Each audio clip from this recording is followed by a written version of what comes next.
Hello everyone, and today I'll be reading a Todoroki listener by me. So let's get into it. Todoroki has always known that there was something dark about your past, and thinking of the way that you always refused to talk about it, he should have known that it was a very big deal. A lot bigger than you made it out to be. And perhaps that should have been reason enough for him to investigate and to want to see what it was all about. However, he did not. In fact, it seemed like he avoided it at all costs. But it's not because he didn't care about you or was uninterested. It was mostly because he did not want to remind you of any dark memories. He knew that your past was upsetting, and knowing that a dark past could very well ruin your life, he wanted to get you out of it. He wanted to leave it back where it was, and to help you make new memories that were totally unrelated. You didn't have to keep thinking of the past and hanging on to it, because right now, there were new memories that you could make. You could carve out your own path in life, on your own terms, without anyone hurting you or pressuring you. And right now, you had someone with you, someone who would support you every step of the way. Someone who was willing to do everything so you would not be scared. So you would have someone who would be able to love you the way that you deserve while you're able to do the things that you want to do. Except, perhaps there was a lot he didn't know. Perhaps he was a little bit too naive and too optimistic. For he thought the situation was a lot less severe. He thought that things were not as bad as they could be, and as they were. It all happened one day. A complete coincidence. When you had actually found out about your scars and what you were hiding from him. The two of you stood in shock while you attempted to hide them, hoping he would let it go, hoping that he would think that he was imagining things and never bring it up again.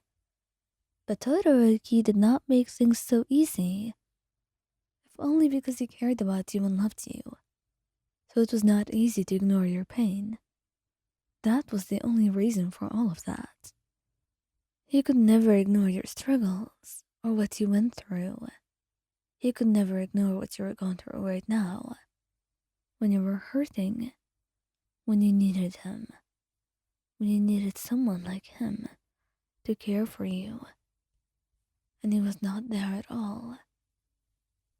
Mayan, why didn't you tell me?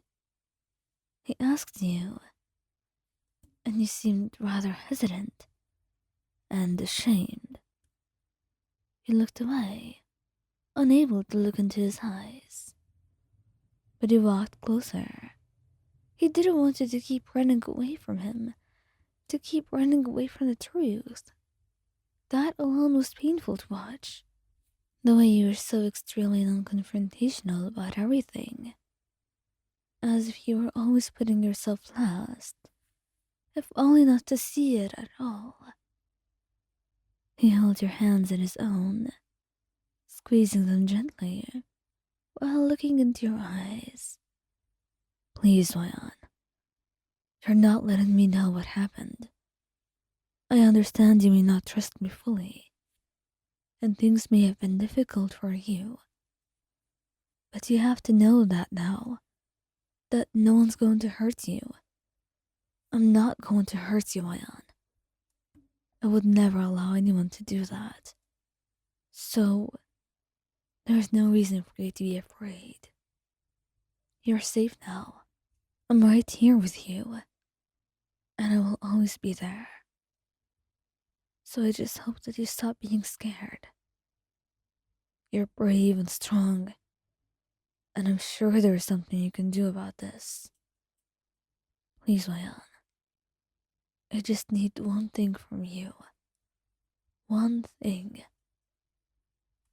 You looked at him, through your tears, through the emotions that were overwhelming you. I need you to trust me, to tell me what happened, or at the very least, to not hide your true self from me. I can help you. I can't change the past, but I can be here for you now and in your future. That is something I can do, and I don't want you to prevent me from doing it. Please. And as he looked at you could see how earnest he was, how he was so truthful, how there was not a single lie going out of his mouth. Shoto, it's a little bit too much. I don't want to be a burden to you. You've already been through enough in your own life. And for me to add to that, it would be cruel. It would be selfish. He looked at you, shaking his head. No, Mayan. For me to just care about my own suffering, and not yours. That's what it means to be selfish. As your partner and your lover, I deserve to know. And I have to care. Your suffering is my own as well. You're not adding to it. It should be there. I should be able to feel it. Because that's part of our love. And it's part of what it means to love as well. To be with someone during their sorrow and then their happiness. I can't be that. I can't be your true lover if you do not allow me to share in your sorrow, Mayan. He said, and he looked rather pained saying it. And that's when you cried softly. You had been looking at things in far too different way, and you had refused to actually see his point of view until now. But here you are, seeing it for what it is, what Shoto means, what he's seeing in all of this. And your heart hurts, and yet you feel relieved. He loves you. He wants to be here with you. And he wants to understand. There's nothing for you to be afraid of or be worried about. Because he's always going to be there for you. No matter what. And no matter where. Alright then. I'll tell you. But be careful. It's quite a long story. And as for him, he was a very patient listener.